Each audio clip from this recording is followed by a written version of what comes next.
આજે વિધાનસભામાં 28મી ફેબ્રુઆરી 2026નો દિવસ ગુજરાતના અને ખાસ કરીને અમારા વિસાવદર, જુનાગઢ અને અમરેલી જિલ્લાના ખેડૂતો માટે એક પ્રશ્ન મેં ઉર્જા મંત્રી સાહેબને પૂછ્યો. વાત એમ છે કે ઘણા વર્ષો પહેલા સરકારે ખેડૂતોને of grid solar pump installation આપ્યું, સબસિડી વાળું. એટલે એ વખતે બહુ મોટી મોટી વાતો ગુજરાતની સરકારે કરી.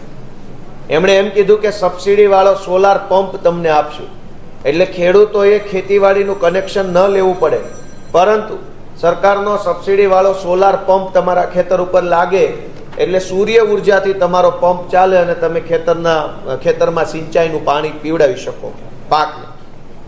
એમાં એવો પણ નિયમ હતો કે આ સોલાર પંપ લીધા પછી 5 વર્ષ પૂરા થઈ જાય ત્યારબાદ પરંપરાગત વીજ કનેક્શન, એટલે કે ખેતીવાડીનું જે દોયડાથી કનેક્શન આવે છે, લાઇટનું કનેક્શન ખેતી, એ આપી દેવું.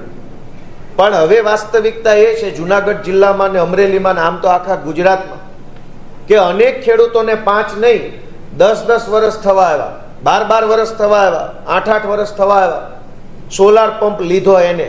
હવે એ ખેડૂતો પરંપરાગત વીજળીનું કનેક્શન લેવા માંગે છે, ખેતીવાડીની સર્વિસ લેવા માંગે છે. તો આ ગુજરાતની ભાજપની સરકાર છે અને ખેતીવાડીનું કનેક્શન આપતી નથી.